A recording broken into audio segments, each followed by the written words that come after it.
Infirmary Media. Looking for the best threads on the internet? Look no further than Smirks.net. Tees, hoodies, tanks, and hats for men and women. Ron Jeremy, Turbo from Breakin' and Breakin' 2 Electric Boogaloo, Vigo the Carpathian, and more. Find it all at Smirks.net. Smirks.net. That's SMYRX.net. Use the code PCEU for 15% off your order. Smirks.net. For the freshest and most dope shirts you'll find. Smirks.net. 1, 2, 3, 4. Food culture, yeah, food culture. Food culture, yeah, whoa. Food culture, yeah, food culture. Food culture, yeah, whoa. Food culture, it's culture shock. Listening in and make the world rock. Laugh and cry and cringe and bust with a Mancrush. Food culture, yeah, food culture. Food culture, yeah, whoa. Food culture, yeah, food culture. Food culture, yeah, food. Greetings, poopers and poopettes. Welcome back for another craptivating week of the show, making number 2 great again, the Poop Culture Podcast. I am Marc James, and our raunchy roundtable this week is filled with two men who are cooler than cool yay, Rick Mancrush and Beau Becraft. And gentlemen, our honorary fourth horseman of the Poop-pocalypse this week is the founder and frontman of the critically acclaimed rock grass band known the world over as Hayseed Dixie. He is a man who is a professional musician, drinker, and hellraiser, Mr. Barley Scotch himself, John Wheeler. John, welcome to the show, man. Hey, go number 2. Go number 2. Half the people say don't, the other half say do. I know they can't all beat you. They can't. We've never had a guest on before that had a poop song like you guys. Yeah. The song "Keeping Your Poop in a Jar" from our second album. It's probably my most famous self-written composition. I wrote that song when I was 19, when I was still young enough to believe in truth and justice in the American way and love and all that kind of stuff. I don't think I still believed in God then. I think I'd already given that one up for Lent, but I still believed in some of that religious kind of stuff. You know, I still believed in the purity of the Platonic forms of beauty and love and trust and monogamy and that kind of stuff. I had this girlfriend. I mean, everybody's got that one, right? If you go back far enough, the one that kind of forced them to have to confront the deep, dark, truthful mirror of the shattering of illusions of how you can't really be Pygmalion and make somebody else what you want them to be, really. Exactly. Yep. Everybody's got that person, you know. And so, yeah, when I had experienced that, I wrote that song mainly talking to myself. I never really intended to play it for anybody else. There's an old George Jones song, a country song called "He Stopped Loving Her Today." You know that? Absolutely. Yeah. I mean, well, for anybody who doesn't know it, the plot line of the song is essentially this guy is left by a woman and he pines away over her for, it doesn't say how many years, but many. He keeps her picture on the wall. He keeps her letters by the bed. He basically just lives his life grieving the death of this relationship until he dies. And the chorus is, "He stopped loving her today," being the day that he died. Well, I listened to that song, and at the age of 19, man, that was a level of commitment and long-term vision for a relationship I simply didn't have. I wrote the song thinking to myself, you know, what if instead of keeping her picture on the wall and her letters by the bed and pining away over, what if he kept a sort of a physical manifest reminder of what the majority of the relationship outside of the sex part was probably really like? And so I sort of wrote the song that way, trying to tell myself, smack, just get over it, Hoss. You know, she ain't the only girl in town. Exactly. Many years later, when I started the band Hayseed Dixie, our first album was just a bunch of AC/DC songs kind of reworked as hillbilly arrangements.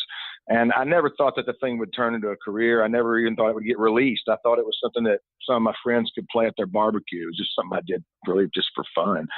But we were doing a bunch of radio shows. This is back in 2001.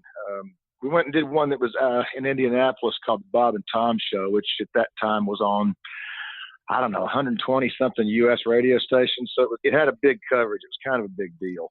And we went on, we played our Hayseed Dixie thing. We played Hell's Bells and Highway to Hell, all hillbilly style with banjos, and yeehawed with them. And they said, "That's great. Okay, so you got this hillbilly stick. All right, that's cool. What else you got?"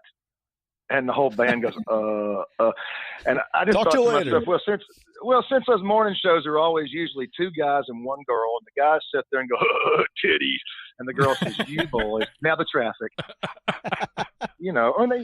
That's pretty much the format, right? Maybe they got another guy on there who reads the sports once in a while.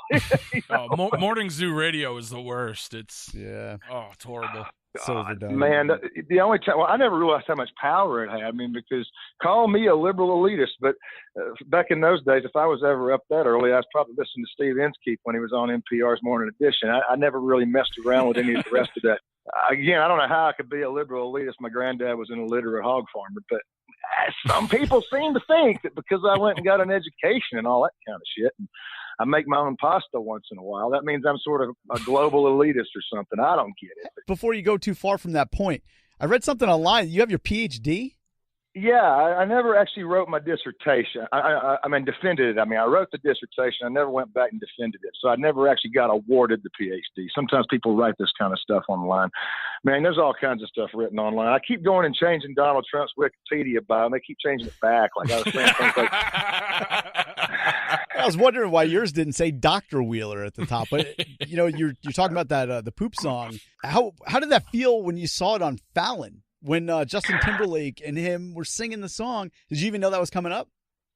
No, I had no idea. I found out about it the next day when they sent me an email saying that they had to arrange payment for the license fee for it. Let me tell you how I felt about it. I don't know if y'all got any kids, but I've got a daughter now she's 9 now. She was 8 at the time. And she was getting to that stage where she was beginning to roll her eyes at me and tell me I wasn't cool anymore. And, that kind of stuff. There was one point where she told me she was having an argument with some of her friends at school over whose dad was the coolest. And one of the girls at the school's dad was a lawyer, and that girl was apparently making the case that her dad was the coolest because he drove a Porsche and he wore fancy Italian suits he bought in Milan and that kind of stuff. And my daughter apparently said, no, my dad's cooler because he plays in this cult band. He travels around all over the world playing music. And the lawyer's kid said, yeah, but your dad plays granddad rock. Ooh. And I said to my daughter, yeah, exactly. I said to my daughter, well, what did you say? And she said, well, what could I say, Dad? I mean, you do play granddad rock. Oh, man.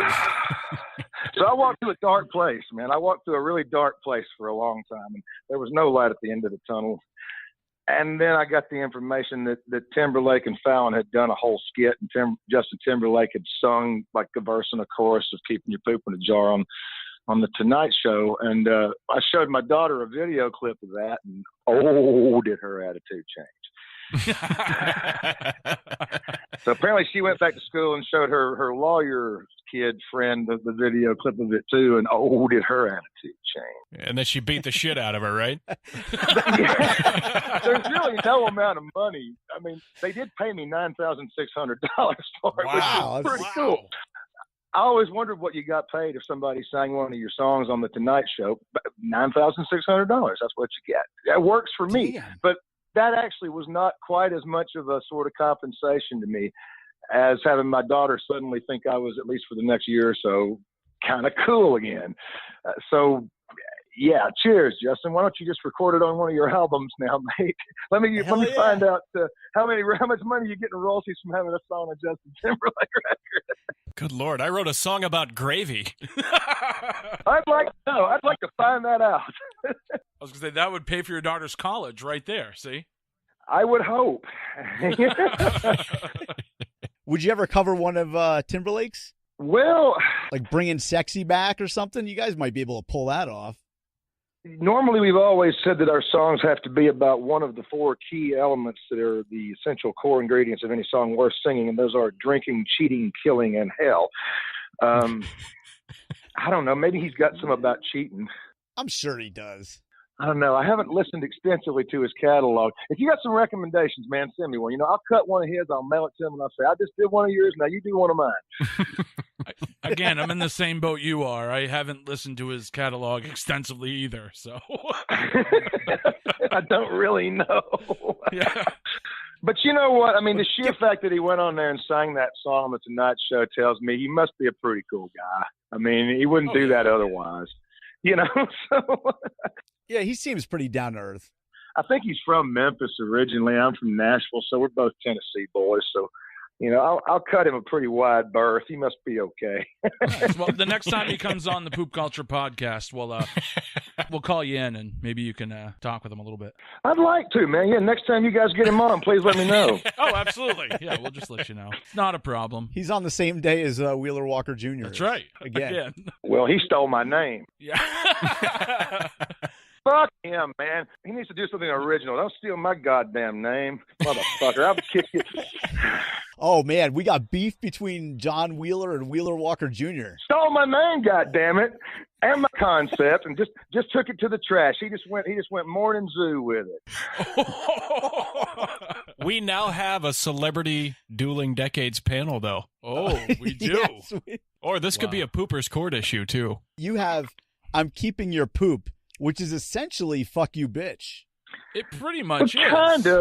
Kind of, but I mean, there's more depth to it than that, man. I mean, the thing is, truthfully, nobody else can break your heart. Nobody else has the power to do that. You break your own heart, and you do that when you realize that the answer to Alanis Morissette's immortal question, do you think of me when you fuck her? The answer is nope.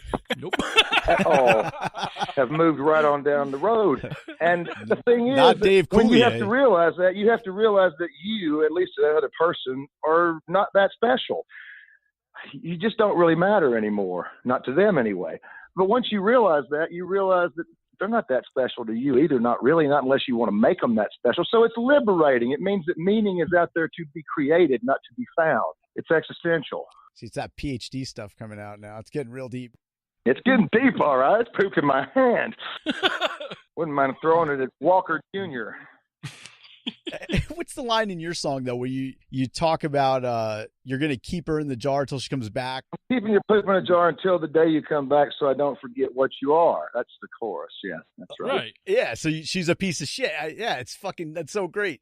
Yeah, but we're all pieces of shit. According to the Buddha, if you meet the Buddha on the road, slaughter him. You know, God in a piece of dung. Or as Bill Hicks was saying, you know, heaven grows in a cow's shit, right? The mushrooms that grow on the cow patty. I mean, you got to think of this globally. You know, you got a big picture. Stay with us.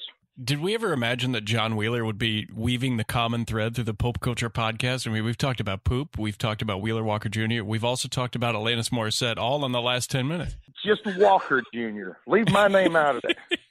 He likes his puss in boots. Yeah, bush sticking out her daisy shoes. That's just base, man. I mean, I got one because she was skinny when I met her. Used to buy her lingerie, and now I wish she'd wear a sweater. Now that's clever, goddammit. And it resonates. I don't want to see bush sticking out of no damn Daisy Dukes. That's just nasty. It's almost as bad as when you go to like Myrtle Beach, South Carolina, and there's all this bush hanging out of everybody's little bikinis. I don't want to see that, man. How am I supposed to drink my pina colada or my gin and tonic or my big tall glass of whiskey after seeing that? John Wheeler bringing the heat here on the Poop Culture podcast. Now, I have an idea. A few episodes back, we had Wax on. He did a rap battle live on the show with Mike Ranger. Oh, God. We've never done anything like this. Now, what if we had John Wheeler come back and Wheeler Walker Jr. come back? Well, Walker Jr., leave my name out of it. Okay, Walker Jr. and the real Wheeler. And those two can face each other, not in a rap battle, of course, but in a, I don't know what we'd call that. A Heartbreakers battle. A Heartbreakers battle, a hoedown. I like that. We could have a sad off. We could sing the saddest song. I like Sign that. me up for that. Oh, that's going on Twitter. We'll get Wheeler's attention. We might need to do that on a format where we can see each other. We'll have to get a video conference call. Oh, my on. gosh. I want to look him deep down in his eyes when I'm out saddening him. I want to say, excuse me while I whoop this one out. I'll do the whole thing sitting on the toilet. We can make that happen. This is the door to our first live show on stage. This is it. It really is. I'm going to have to do it sitting on the bowl. That's right. We'll wheel two toilets out onto the stage. They can each take their respective side. No, I got it. So you guys have to come up with your own Poop Culture theme song to replace the one that we have. An awesome theme song right now that's done by the punk band The Mongrels. It's fucking awesome. But if we had the two, I don't even know what the fuck to call him just Walker Jr. He's just Walker Jr. Yeah. Walker Jr., John Wheeler, the real Wheeler. We have you guys do your own Poop Culture theme song renditions. Right, and that'll tell us who the real Wheeler is. All right. I mean, I got to learn a new song. All right, I've done it before. All right. All right. Whatever it takes to get this guy to stop using my name. I'll tell you right now, you can get away with just doing G, C, and D. That's pretty much the whole song. It's painless. I'm not worried about the chords. I'm worried about rewriting the lyrics into something more interesting. Oh. Oh, shit. Oh, he's taking it to another level. Wow. Hey, it worked for Trump, goddammit. I'm trying to take a page out of Trump. All right, John. Well, let's talk about your music a little bit. Hayseed Dixie, you guys have covered everything. I mean, every classic rock genre, every song, anything that you guys ever wanted to cover that just the idea by somebody just got rejected along the line. Not conceptually. However, I will say this. There are some bands or some songs out there, recordings, I should say, some records that have a really good song. There are other ones where they have a really good sound, but when you strip it from the song, there's not actually much of a song underneath it. I'm not going to name any names because, I mean, I don't know. Modern country. Well, I mean, there's a reason why we haven't done very many rap tunes. And it's mainly because there's not actually much of an actual song to most of those things. It's just kind of poetry over a beat. I'm not trying to say that it's not valid, but I'm trying to say when you rip that down to just acoustic instruments and banjo, fiddle, mandolin, guitar, it doesn't give us anywhere to go if you're just playing the same chord for 3.5 minutes and somebody's talking over the top of it. I mean, Right. There's not much there. You know, you kind of, you could probably more easily do it, you know, Gil Scott-Heron style and have a bunch of guys playing percussion and a dude yelling. That would make more sense.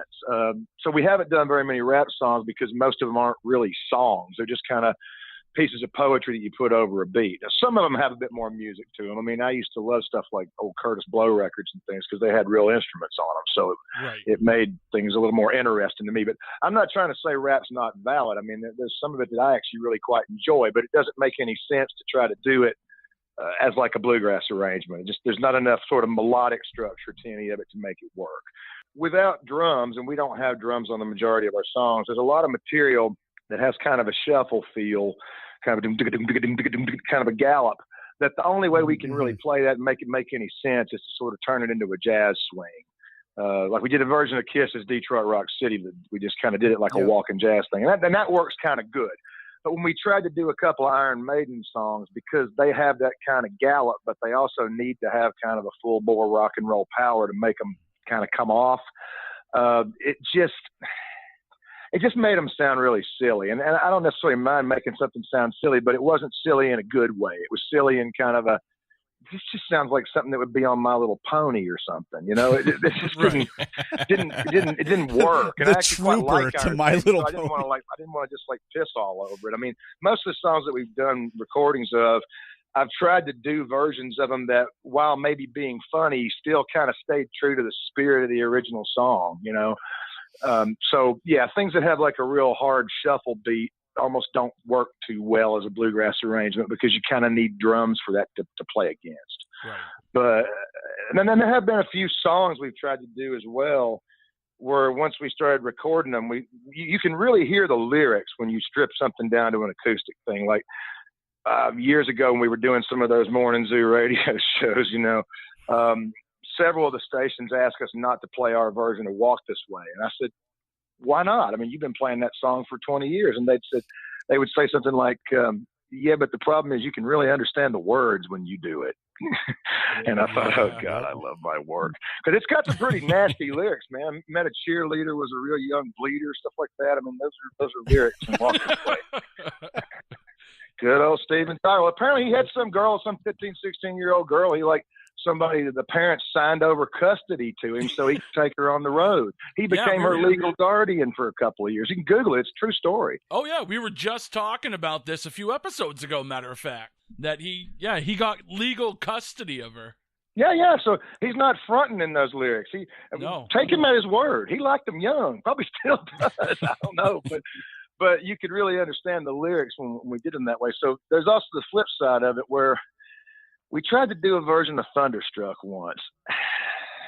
I mean, I think Brian's a good singer, but he'd tell you himself he's not much of a lyricist. And that really comes – just Google the lyrics to Thunderstruck. If you can make any sense out of it, let me know. Because we got through recording the track of it, and we said, man, it's a real cool piece of music. The guitar riff is absolutely killer. And then the lyrics come in, and we're like, we met some girls who went to Texas. Yeah, we had some fun. Yeah. I'm like, Texas? What the fuck's that got to do with it? They don't even mention Texas anywhere else in the song. I mean, No. it didn't make any sense. I just said, man, I can't stand on stage every night and sing this. You just got to do the, oh. Yeah. Lyrically, Thunderstruck, not the strongest song ever. It's just a great riff. It's a really, really great guitar riff, and that's kind of all there is there, really. I mean, as opposed to a lot of the old Bon Scott lyrics, like the line in Touch Too Much where he says she had the body of Venus with arms. That's a good lyric. I know exactly what he's talking about there. He wrote a lot of really clever lyrics, actually. People don't give Bon Scott enough credit, I don't think, sometimes for being quite a lot craftier than maybe he wanted his persona to appear to be, because a stupid person doesn't write that lyric. That's a good one. Right. You know what I'm saying? So, now, out of all those songs you were just talking about, like Mark posed a question to you, how many of those just you had to throw away just because you tried it and they just came across bad? Oh, I don't know. Maybe 10 or 15 that we ever recorded. I mean, out of about 200 and something. I mean, having said that, though, after sort of doing this for 18 years, like I've been doing it now, I mean, you kind of get a feel for what'll work and what won't before you even really start on it, you know. Yep. So yeah, the first 2 or 3 albums that we did, we were still kind of trying to figure it out and kind of trying to figure out what worked and what the audience liked and, you know, what we thought we could do a decent version of and that kind of stuff. But yeah, since about 2004 or so, we've had a pretty good idea what would work and what wouldn't. And we've still cut a few that I listen back to them now and think, maybe we should have spent more time on that one. But I mean, I don't know. What are you going to do? I mean, I don't think you're ever really 100% happy with anything that you ever do as a creative person. So there comes a point where you just got to say, you know, publish and be damned, done, on to the next one. You know, otherwise you'll have a Chinese democracy moment where you take like 15 years and polish the apple until it's just a piece of mush, you know? I mean, the funniest review I ever saw of that record was in this British magazine, Sound on Sound, and it said, the review was just, it's difficult to think of a time when you would want to play this record. You wouldn't play it if you had a friend over for beers. You wouldn't play it if you were barbecuing. You wouldn't play it if you had your girlfriend over. Hell, you probably wouldn't even play it if you wanted to hear some Guns N' Roses. I thought, yeah, that's about right. Yeah, there's like 3 good songs on that whole album. It's pretty bad. I mean, since it took them 15 years, it's pretty rough. That's what I'm saying. You know, and that's the other side of it. I mean, Hayseed Dixie's always had much more of an aesthetic of make the records fast and move on to the next thing. And mainly we're a live band. I mean, that's where most of the money to be made is anyway, unless you're Elton John or something, you sell millions and millions. And believe me, we're not trying to get rich. If I was trying to drive a Ferrari, there's a lot of easier ways to do it than playing in a hillbilly cult band. But yeah, just get all your songs played on the Tonight Show. You know? That'd be all right, wouldn't it? Yeah. Oh, man. Yeah. If you guys got any ends with that, you know, I'd love to get a couple more on there, man. I mean, my daughter's about 10 now. She's tired of beating up her classmates. Well, she's about to need some new shit, you know? I mean, this material's getting kind of time-worn. Next time she goes in and says, yeah, my dad's cool, Justin. Yeah, we know. What else what have you done for me lately? Yeah. What if you did a gig where you sat in for the Tonight Show band for like a week or even a month? You fill in for the Roots. That'd be great. I mean, it probably, well, I mean, I don't know. It might not pay that well. Probably just pays union scale. I don't know. But it'd be good for the exposure, though. I have no idea what it pays. I have no idea. It's got to be pretty decent. I mean, it's a Tonight Show. They paid you $9,600 for 36. And you didn't have to do maybe shit. 30 seconds of your song. See, that's the thing. I think he's right. I think it would pay scale as like a musician for hire for a live performance. But the smart musician would be if he played all of his own songs. Yeah, now we're getting. Oh, they're gonna pay. Right. Yeah, you play all your own music and then they have to pay you royalties. Yes, that's right. Yeah, the money wouldn't be for the performance. The money would be for the royalties from the song usage. That's right. Yeah. Right. So that's the trick, is to get on there and then you just play all your own stuff. Here we are finding loopholes in the system.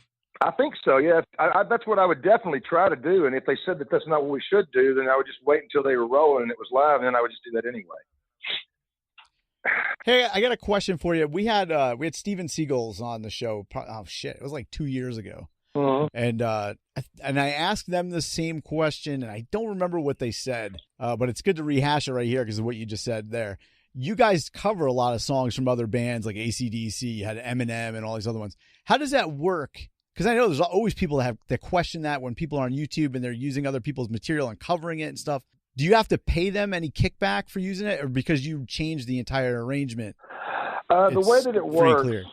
from a legal point of view is that anybody can record anybody else's song.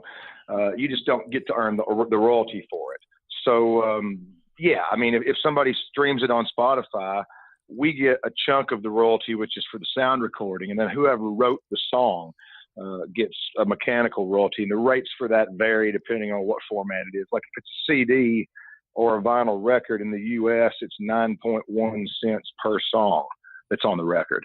So if there's, I don't know, you could do the math. I mean, if somebody sells 100,000 copies of a record, which pretty much nobody ever does anymore, but our first record, our AC/DC record that we did in 2001, sold about 150,000 pieces.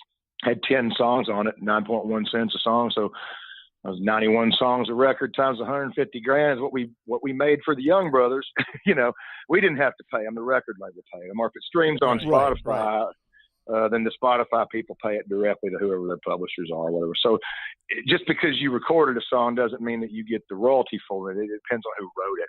You know what I'm saying? So, I mean, we don't have to pay it. They should never get mad because it's a freebie for them. They don't even have to do any of the work. They already did Angus should send you a Christmas card, for Christ's sake. Oh, no, man. The AC/DC guys were real cool with us, man. In fact, when our first record came out, it was in 2001, and they were in the middle of their Stiff Upper Lip tour at the time, and so they were getting press on that because it was the first U.S. tour they'd done in a while. And our record just happened to come out at the same time as that. I swear I had no idea they were even going to do a tour when I was just happy to get any record deal for it, so it was just pure fluke that they happened to be on tour in the U.S. at the time. But a bunch of the interviews they were doing with Brian Johnson, he started talking about our record. Apparently they had it on their tour bus and were listening to it. And he was saying things like, man, yeah, I've been singing some of these songs for like 25 years and listening to this version of it made me realize, hey, it's actually a pretty good song. So he was like really complimentary of it, real cool about it. Yeah, I mean, we've never had anybody whose song we've done a version of ever get shitty about it. The only person who ever acted weird was Ted Nugent kind of one time. This is about 2002. And oh yeah, exactly. I mean, if I'd have had any idea what he was going to turn out to be, I would have never wanted to. Yeah, but I was doing some radio show. I think it was with somebody in New York. There used to be some show called the Opie and Anthony Show or something like that. Opie and Anthony. Yep. Yeah, it was on in New York. I was doing a phone interview with them, and they had Ted Nugent in the studio, and they were playing him a snippet of, we had cut a version of Cat Scratch Fever. They were playing him a snippet of it, and he starts going, I don't know whether to laugh or hire a hitman. And I said, well, why would you want to subcontract that out, dude? I mean, I thought you were all about the whole gun thing. I thought you'd want to do the job yourself. Well, see, that's his M.O. He's all talk. So. Yeah, no, I tell you what, man. You take that bow and arrow, and I'll take me a 45. Let's go out in the woods and see who kills and drills who. And he just started laughing. He went, oh, well, I got a little bit of redneck in me. I guess this is okay. So, that's what I thought, motherfucker. Yeah, that's what I thought. Fucking John Wheeler throwing down with everybody. Ted fucked right off. He backed right the fuck down, which is what happens to people like that. He's from Detroit. Say, all right, put up or shut up. I'll meet you in the ring and all the. That was a joke for the Fox News table. That was a joke. Yeah, right. Mm-hmm. Oh man. Yeah, but every time I see that song has been downloaded, I get a little royalty statement once every quarter, and I think, God damn it! I just made Ted like another $36. Shit. Oh well. You win some, you lose some. I do want to ask, going back to kind of talking about the music and everything, it's no doubt, I'm sure, very difficult to transcribe, these legendary songs when you do these covers and things like that. But what has been like your favorite so far as a part to transcribe? Was it a guitar solo? Was it a vocal harmony thing? What's been the most fun for you to transcribe to make that translation into the bluegrass style? Man. Yeah, well, back in 2010, probably my favorite record we've ever done, the one from 2010 called Killer Grass. I don't think it's necessarily our best record. It's just the one I kind of like the best for whatever reason, you know. But there's a version on it of a Mozart piece, Eine kleine Notenmusik. So we actually transposed the whole sort of, he wrote it as a string quartet. We sort of transposed the whole thing into a bluegrass jam that goes on about 3.5 minutes. Sitting down and parting all that stuff out and figuring out who was going to play what line and that kind of thing. It took about 2 days. We spent more time making that record than we've ever spent making any other record, mainly because of just time working out the arrangements of stuff. Yeah. That was a real complicated one. And also Bohemian Rhapsody took us a long time. Yeah. That's such There's a great lot of cover. parts to that. Well, thank you. That's the best cover of that song that I've ever Incredible. heard. Because you guys made it your own. Yeah. Well, That's doing it fucking live fantastic. too. I mean, working out how to sing all those harmonies in the middle live, and we do it. We play it live. We play it live every show since we put that album out. That took some time, man. We train wrecked it a few times the first time we played it. You know, we actually, the tour that we were going to have to do that one on, we started the tour in the Republic of Ireland because you could do like 5 shows there: Galway, Limerick, Cork, Dublin, Belfast. By the time you get to Belfast, you're usually pretty tooled up, but you can kind of get away with being a little sloppy in places like Galway and Limerick because, man, they're all just drunk as a sled load of boiled owls anyway, and they're not really going to notice. And if you do absolutely train wreck it, you just go, I meant to do that, and they laugh and you move along. You can get away with it. Ireland is a great place to start your tours because they really don't mind if you're a little bit sloppy. They're just all there kind of for a drunken party. Whereas you really wouldn't want to start your tour in some place like Denmark where there's guys sitting there with notepads making notes of everything about the show. And they come up to you afterwards and ask you what kind of pickup you've got and what gauge of picks you're using. And, on the record, you sang this song in the second line of the second verse, but live you changed it to this. Was that for a reason? That kind of shit, you know, and I don't want to start a tour someplace like that, man. See, and that rolls perfectly into my next question. You know, I see in November you're going to do a solo tour out in the UK, and you guys play overseas a lot with Hayseed Dixie, and you do as well as solo. What's the big difference between American bluegrass audiences and European bluegrass audiences? Well, a few things from the point of view of our band. I think we are probably a lot more unique in Europe in the sense that there's not that many people doing anything that even closely resembles what we're doing. Hell, there's almost nobody that's got a banjo that's playing an American 5-string, 3-finger roll style. Whereas in the U.S., man, there's a lot of people playing that kind of music. And especially in the last 10 years, I mean, at the risk of sounding like I think I am somebody, I mean, in some ways, I think we're a little bit of a victim of our own success in some ways, in the sense that, I mean, it's been 18 years since our first record came out. So, I mean, there've always been bluegrass bands that would do versions of popular songs. I mean, Flat and Scruggs were doing Beatles songs in the 60s, but I think we were probably the first band to ever kind of make it a thing, where that's what we did, was kind of sardonic comedic originals and retoolings of rock and roll. We always kind of thought of ourselves as a rock and roll band playing on bluegrass instruments. I'm not a bluegrass singer. I don't try to be a bluegrass singer.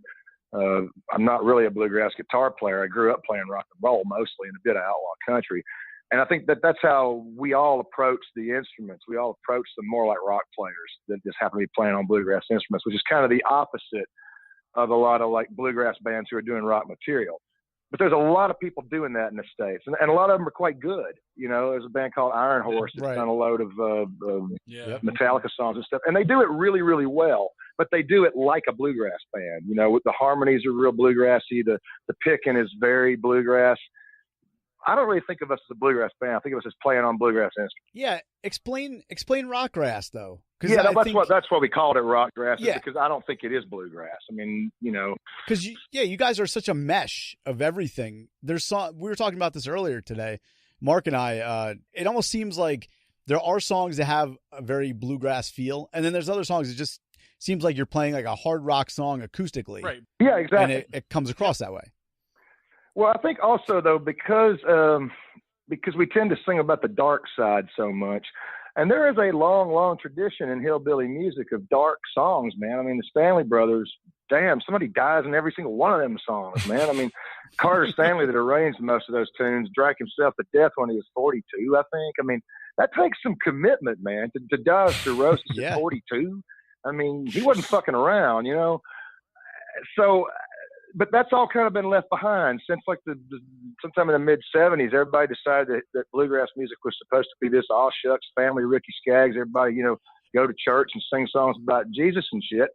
And that ain't the whole thing. That's part of it, but you can only stay drunk on the blood of the old rugged cross for so long, man. And to me, that's just joyless stuff. I mean, I don't know. If people can believe whatever the hell they want to believe, but oh man. So I think that it means that to a lot of the bluegrass people in America, not all of them, but to a lot of them, we're just kind of too surly for them. We're definitely too surly for like the jam band audience in America. I mean, the kind of shit we say between songs and the stuff that we're singing about, it ain't a bunch of peace and love, man. It's all pretty hardcore. Whoa. I take exception to that because that's me. That's my crowd. I'm a deadhead. I'm into the jam band scene, but I love your tunes. I love the music. Well, you're one of the cool ones. But see, that's how I got into bluegrass, was through listening to the Dead and listening to Jerry Garcia and his bluegrass stuff. And that opened me up to a whole new side of bluegrass music. Like you said, it doesn't have to be about Jesus and what you listen to at church. There's other sides. There's a darker side to bluegrass. I don't even like to call it bluegrass. I just like to call it Americana. Well, I just always called it hillbilly music, but I mean, Garcia definitely sang a lot of dark, surly songs, Yeah. But that's that kind of California thing. I mean, I guess what I was talking about was more like the sort of Appalachian version of the bluegrass thing, where you play it. We haven't done too many of those kind of festivals. And back before we kind of started doing so well in Europe, we mainly did play up through the Midwest, that more jam band kind of stuff, And the people that were more old school and kind of West Coast jam band oriented tended to get us a lot more. A lot of the other people tended to be a lot more precious, and they had more of a Lilith Fair take on it all. And I'd get people who'd come up and say, "You're a sexist." I'm like, "I'm sexy? Oh, that's cool." I mean, but I mean, look, man, the thing is, a song like "Keeping Your Poop in a Jar" is not gender specific. I happen to be writing it as a guy singing about a woman just because I was unlucky enough to be born straight. I mean, I would much rather have been born bisexual. In fact, it used to quite piss me off that I wasn't. I mean, when I first went to university, I tried, man. I just wasn't genetically able to be that. Well, think about it, man. It doubles your chances for a date on Friday, man. I mean, if you're bisexual, you can work the whole room. As it stands, I'm stuck with I think just one bisexuals gender. are just greedy. Fucking A, John. Oh. You've convinced me. God damn it. Oh, okay, maybe not, but I'm really envious of anybody who's bisexual because, like I say, it means they can work the whole room. They got all their options at their disposal. But you can take a song like that, and if you're a girl singing it, and you're a lesbian, you can sing it about a girl. If you're, a girl who likes men, you can sing that song from a girl's point of view about a man. Nothing in the lyrics says that you have to make it a gender-specific song. So, I mean, just the fact that it's a guy on stage might rub some woman wrong, or some guy who wants to fancy himself a feminist or something. But it's not intended to be that way. I mean, you understand what I'm trying to say? Like this other song, we knew she was skinny when I met her. I mean, I wrote it, she was skinny when I met her, just because, again, I was cursed with being born completely straight, and I'm a guy.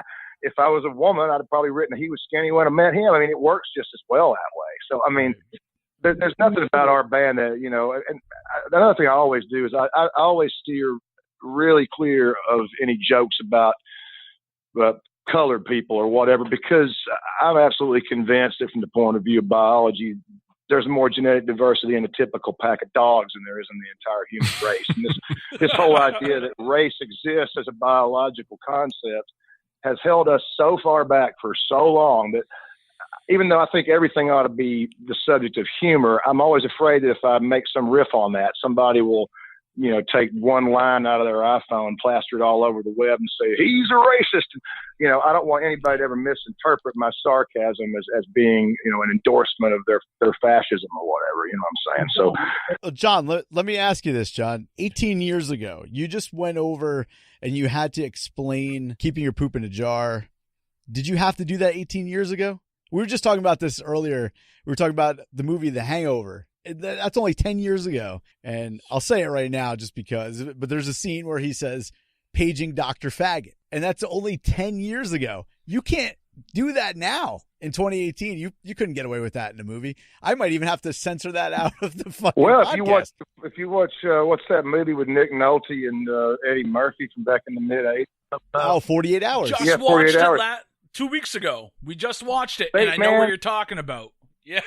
Nolte calls him all kinds of stuff you could never call anybody now, and Murphy just laughs about it. I mean, that would never happen today. No. Oh, yeah. Um, Yeah, we were watching it, and my wife and I looked at each other, and we're like, holy shit, I can't believe that he just said that. Like, and then we realized, yeah, this movie's, yeah, you could get away with that then. Dude, even worse, The Breakfast Club, Yeah, dude. that's And right.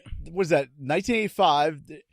They go to John Bender's locker, and it says, if you open his locker, you'll die, and it says fag, and it's underlined. You can't do that now, and that was a PG-13 movie. Yeah, I know. I mean, and I'm 48, so I was young enough to have watched these movies when they were in the theater, and none of that even I didn't even clock any of that at the time, which means it was so in common usage that you wouldn't have thought of it as strange. Right. And we grew up with that stuff, and it didn't make us bad people. No. You know? Hell, I grew up where I grew up, everybody was either Church of Christ or Baptist. It didn't make me a young earth creationist either. Or a flat earther. So. No. But here we are 18 years after you release that song, and you have to give like a whole dissertation about it because somebody might get offended because you didn't point it out of specific sex. It was for sometime whatever in the reason. late 2000s that people started to get kind of offended about it. Yeah. But, man, there's elements of the whole sort of trying to be overly sensitive and dipping things in euphemism and being politically correct and all that I think are a little bit tiresome. I mean, nobody ever got up out of his wheelchair and walked away because somebody decided that he's no longer handicapped. He's now physically challenged. You can't just rename something and make it go away. Having said that, I do think that it's better if, as a society, we don't walk around calling people real nasty, mean, slanderous shit. And everybody knows what the difference is. Everybody knows that when you're saying something that's got bile behind it or it's got a barb behind it. I don't really like phrases that people have to accept at their own expense. That always feels kind of cruel to me. You know? It's more the tone of how things are said rather than, the actual words themselves. Because you can say very nice things about somebody, but if you do it in a malicious tone, it's just as bad. Oh, sure. I guess that's what I'm trying to say. It's the intent behind I feel it you. that really counts. Right. And, there's a lot of meanness in society right now. I mean, it feels like the last 2 or 3 years, and it's the same in Europe as it is in the States. I mean, everybody does it in their own way. When we do revisionist, let's get really nationalist, tribal, and stupid, we do it like Trump. I mean, when they do it in Britain, they do it with this, oh, yes, let's have a cup of tea and leave the European Union. But it's the same spirit behind it. It's the same, closing in tribalism and let's get all those outsiders out, whoever it is that you happen to identify as an outsider, which is, I don't see any coherence behind any of it. But none of it ever particularly scares me because extreme tribalist nationalist views simply don't work, man. They're not sustainable. They don't create a world that the majority of people actually want to live in. So, I mean, we flirt with this stuff. The dust blows forward, the dust blows back, and there's a bit of meanness. And it's like Karl Popper said one time that he was responding to sort of Nazi Germany, but he said, we need to all come to grips with the idea, the truth that roughly a third of the population in any country would like to kill roughly another third of the population. And then the other third in the middle just kind of don't want to get involved and will stay on the sidelines until things get really awful. But things always tend to get awful enough that the 2/3 beat the 1/3 back into submission. Right. Essentially, Yeah. Depending on how you want to read history. I mean, that's what you have to do, man. You can't change people's minds if they're not interested in facts and reason. I mean, if they didn't use evidence to come to their point of views in the first place, then presenting them with more evidence ain't going to change their mind because evidence ain't their criteria, Right. And being nice to them ain't going to do any good either. I mean, name me a single victim of a fascist or a murderer or a sociopath who ever sat there and stopped the guy from shooting him by humanizing himself to him. No, wait, don't shoot me, man. I'm just a dude like you. I got feelings. And the guy went, oh, dude, you're totally right. Let's smoke a bowl. That never happened, Oh, that happens all the time. Trust me. Yeah. It'd be a lot cooler if it did. Maybe on Saturday Night Live sketches and Monty Python flicks, man. Right. And I totally get where you're coming from on that, John. And it goes back to what Samuel Johnson always used to say. And that was, patriotism is the last refuge of a scoundrel. Yeah. Yeah. Or what Schopenhauer said, man, nationalism is what you run to when you don't feel like you got anything else to be proud of. Nice. You guys are blowing my mind. I think I'm starting to see what John has his PhD in. Oh, philosophy. Some kind of like, what is it, like Oh, I figured that out a long time ago. Okay. All right. So now that everybody's heard your philosophy and your views on music and life, everything, tell people where they can go to check out Hayseed Dixie, check out your solo tour, and just really immerse themselves in your music. Well, if you just put Hayseed Dixie into YouTube, you will see more than I ever want to watch. I'll say that. I mean, we've made 30-something videos ourselves, but now everybody's got iPhones and stuff, and they put up videos of things. You know, if you go to Spotify, I mean, if you can stream it all for free. I mean, all the albums that we've ever done are up there. If you want to help me buy my daughter some roller skates or pay for her ballet lessons, you can come to our website. All of our CDs are on there. I'll sell them to you for $10. That seems fair to me. I mean, it's all over the place. If you go to our website, you just Google Hayseed Dixie, it comes up. It's hayseed-dixie.com. The reason there's a dash in it is back in 2000, some asshole in Utah bought hayseed-dixie.com without the dash before I got around to it and wanted to sell it back to me for, at that time, I think he wanted $10,000, and I told him he could just show his wish for $10,000. Actually, he was so stupid. He had his name and phone number and his address in the Who Is directory. So I just posted that all over and talked about it in some radar interviews. And he started getting a bunch of death threats and he got all mad at me. And I said, look, I'm not telling anybody to do anything, nor can I be responsible for what anybody else does. So he dumped it to some Japanese firm who's still sitting there holding it. If you want to buy hayseeddixie.com without the dash, I think they want like $26,000 for it now or something. Go have fun. What? Ours has the dash in it. You know, I thought this aggression will not stand, man. So I added a dash to it. You know, yeah, that's true. I mean, that actually happened. But yeah, there you go. I mean, go to the website, man. We tour in Europe more than we do in America now. I wish I played in my country more, but I got 2 daughters that have to have ballet lessons and shit. I got to make a little bit of coin. So yeah, come see us, man. Thank you guys for having me on your show. I've enjoyed talking to you a lot. Oh, thank you. Ah, dude, it was awesome. Hey, by any chance, do you happen to have a guitar nearby? Yeah. It's almost in tune. I mean, yeah. I guess I could. I mean, or I could play something on piano. Oh. That's too highfalutin. That's some good hold music. We need that for our hotline for when we're the phone lines are tied up. I'll tell you one that we do at bike rallies every time that we play at them. Give me your hand, darling. Do you feel my heart beating? Do you understand? Do you feel the same? Am I only dreaming? Is this burning and eternal? The funny thing is that every single big hairy biker will sing every single word. Because they all know what I know, which is that in 1986, there was no hotter woman on the planet than Susanna Hoff. Standing there holding that Rickenbacker. I had a poster of her on my bedroom wall, and I don't even want to talk about it. Totally agree. That was a fine put together piece of woman right there. And Don Henley got a hold of that. He took her out as his opening act on an entire tour. Goddamn Don Henley. I'm sure Don Henley got a hold of that all right. Oh, he did. Yeah. You know, fuck him, that son of a bitch. Anyways.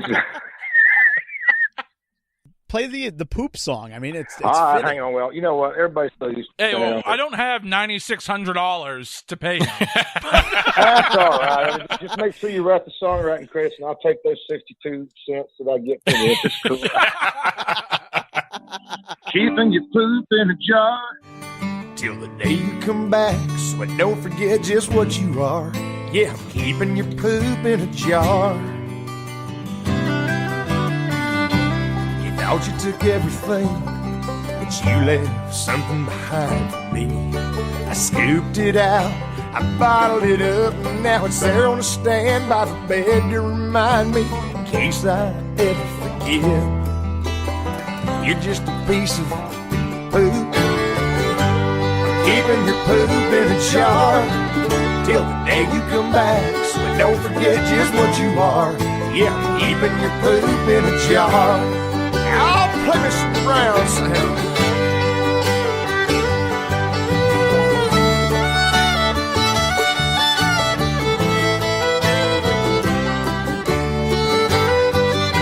Man, pretty fruit landing now.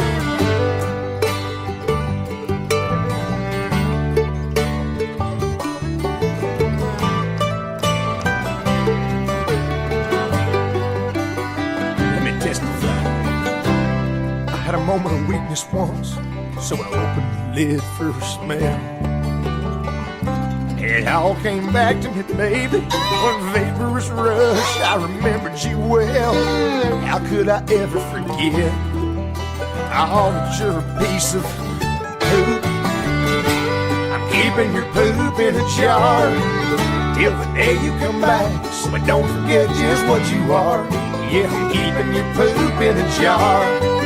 Oh, everybody sing, keeping your poop in a jar till the day you come back. So don't forget just what you are.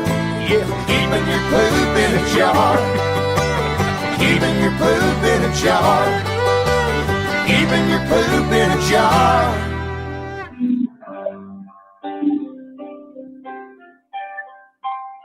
Hey, all right. Yeah. Thank you. All right, man. That's Whale of a vocal run there at the end. Wow. Did Now it that's sound a worth the fucking damn ending. on the phone like that? I mean, was that decent sound quality?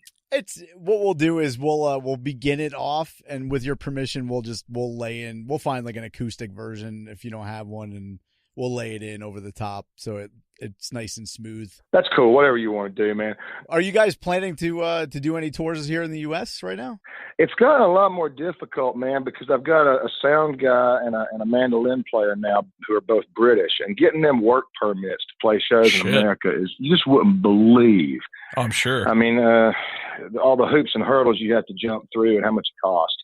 So we have to get a pretty significant tour or have a couple of festivals that pay us pretty decent money, or it just isn't worth it. I mean, you can try sneaking dudes in under the radar, and I know a lot of guys who do that, but when that one goes south, it goes way south. Like they want to charge you with importing foreign workers and felonies, and you got to hire lawyers to represent you in court. Good Lord. It's a big deal, man. Whereas being like an American and going and playing European countries is pretty much nothing. You give them like $50, and as long as you don't have any, murder charges on your record, they're like, come That on rules over. me out.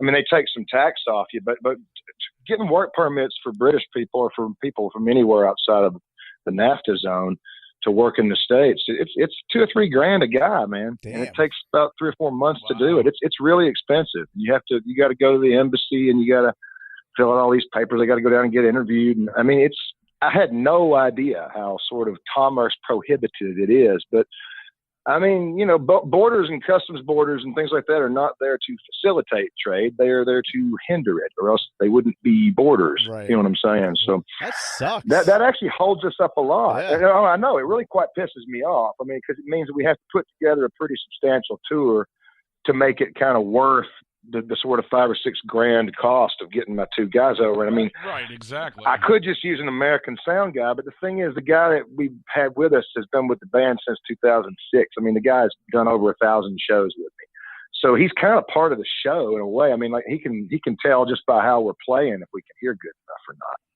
We've just done it so much, So I don't know, man. I meant to ask, one of the amazing things, and I don't even know if we'll throw this in the episode, but it's cool to know either way. You've probably done over 1,300 shows. And just to put that into perspective, the Rolling Stones have done about 2,000 shows since 1962, and you guys have only been touring since 2000. That's fucking insane. Is that true? Wow. Okay. Huh. Interesting. That's I nuts. never thought about that. How much are you guys on the road? Yeah. I mean, for a band like us, though, man, I mean, 3/4 of my living every year comes from playing live shows. I mean, I make a little something off the records and stuff here and there, but about 3/4 of what I live off is from playing gigs. So, I mean, I don't really have a problem with that either. I mean, we've all lived through a sort of very short window in the history of humanity where you could make money from music from anything other than playing it live. I mean, Right. it was really only been since about the 1960s, really, that musicians could make any proper money from records. And that's kind of ended now. I mean, sometime around 2006 or 7 is when recorded music as a profit source kind of became not so much one. Now the recordings are basically just advertisements for your live gigs, really. But I don't so much have a problem with that because I think it breaks it back down to where, anybody who can't put on a decent, entertaining show that's worth somebody's money for the ticket ain't going to have a career for very long. And I'm kind of okay with that. I mean, I think that breaks it back down to the primacy of the performer versus, because technology is such now that pretty much anybody with $2,000 or $3,000 in a computer can buy a couple microphones and get Pro Tools or something. They can cut and paste their way to a okay sounding record. It doesn't mean they can stand on stage and do a show, So Right. It puts all the emphasis on the talent rather than the marketing. I think so. I mean, having said that, there is so much stuff out there. I mean, my booking agent was telling me it's something like, 1,900 songs every day get uploaded to Spotify. I mean, so it means there's an awful lot of dither. Now, most of them are songs that nobody's ever going to discover or click on or anything. So you still have to have some marketing or else nobody even knows that you exist. I mean, I think build it and they will come is the stupidest sentence ever uttered. Build it and don't tell anybody about it. It'll sit in boxes in your bedroom for the next 15 years. You've got to do something to let people know it exists. But having said that, I think with music anyway, if you can't go out and deliver people a pretty decent show, you're not going to have a very long career. It can't. You couldn't be Steely Dan today, and they were great musicians, and they do a pretty good show too. But you could never have a career like that now. I mean, there's just not enough money in the recorded music for anybody to pay for your studio time to do that. What do they pay per play on Spotify these days? That's a good question, and I mean, you could probably Google it and find out. I don't actually know. I want to think it's something like. It's like a hay penny. Penny. It's like a tenth of a cent. It's a shilling. 2 bits. It's something like something. It's on the order of like 10 streams gets you a penny. It's something like that.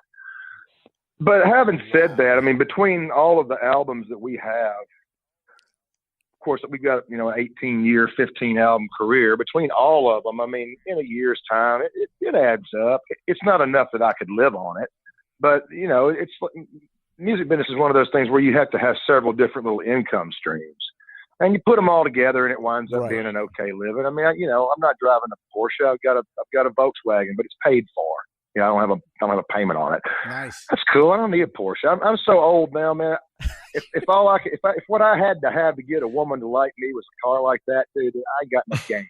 If by the time I'm damn near 50, I can't just walk up and talk shit, then what have I been doing with the last 40 years of my life?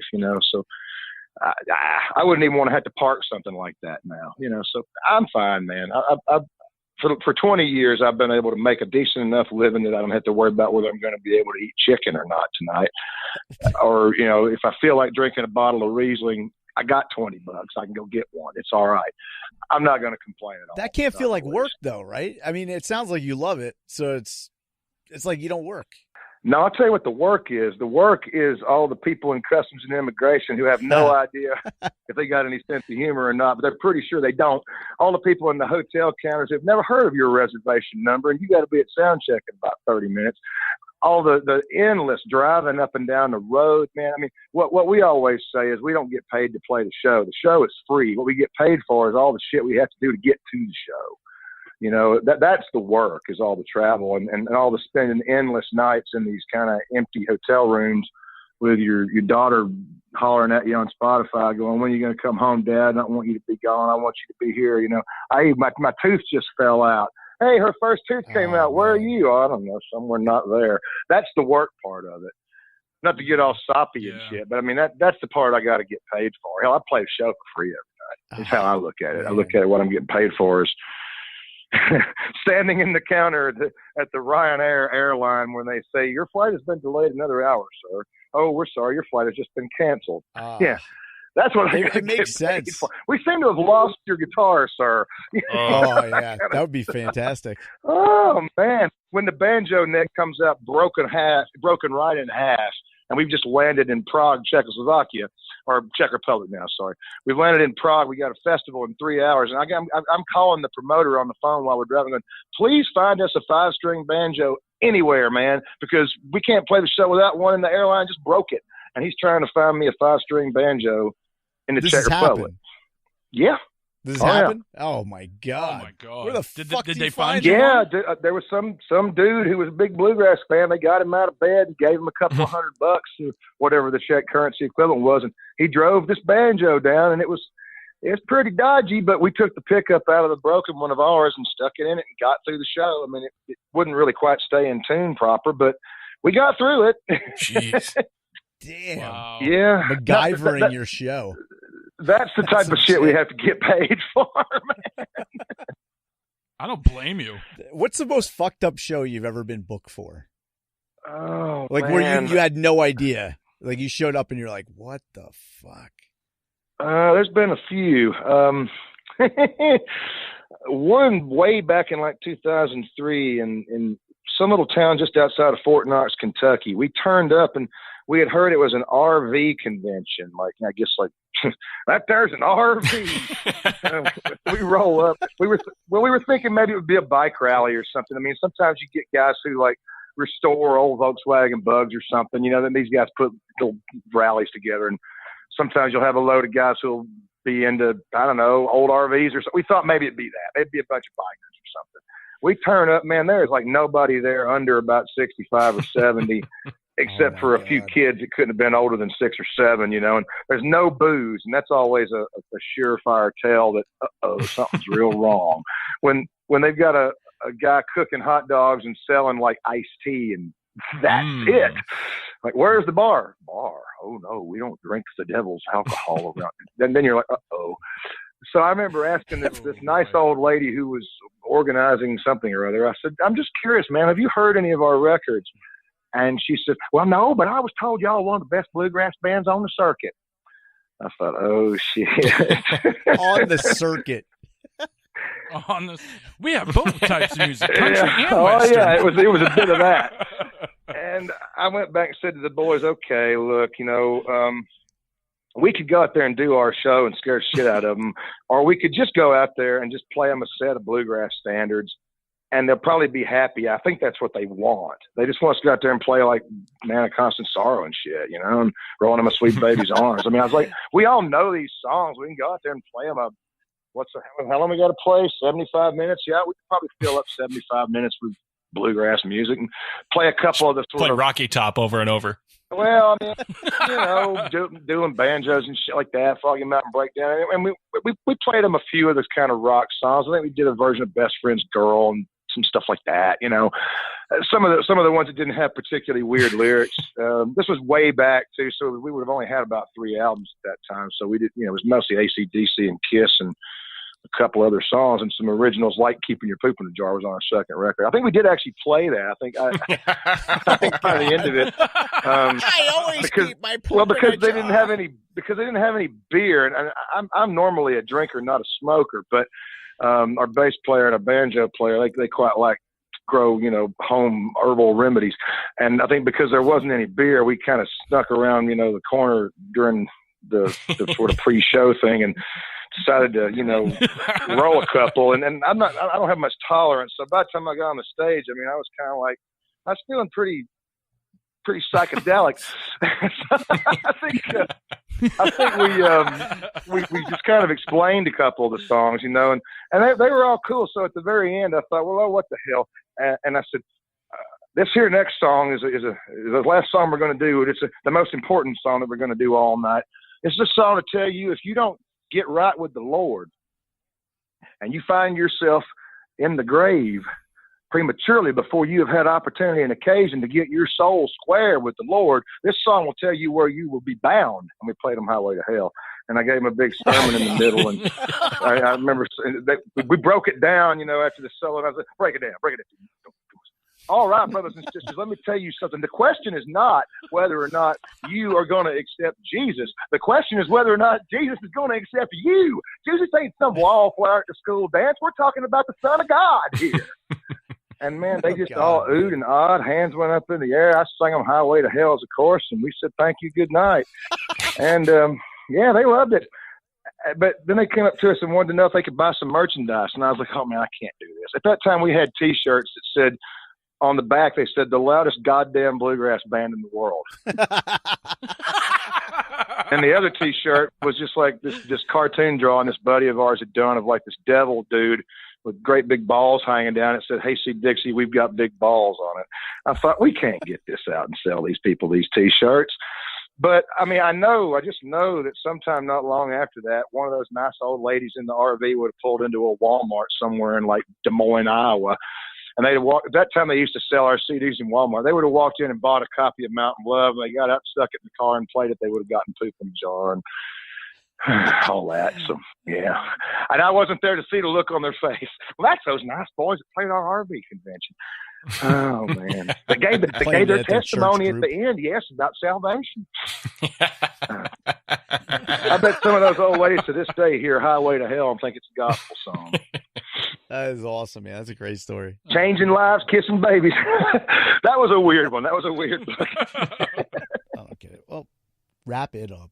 All right, fellow poopers, unfortunately, that's where we're going to have to end this episode of the Poop Culture Podcast. But go over to Facebook and check us out at Poop Culture Podcast over on Facebook. And on the Twitter, we are at Poop Culture. You can always leave us a message on the poop line. That's 914-505-7667. So until next time, fellow poopers, we bid you a peace, love, light, and a joy. Have a great week, everybody. Infirmary Media.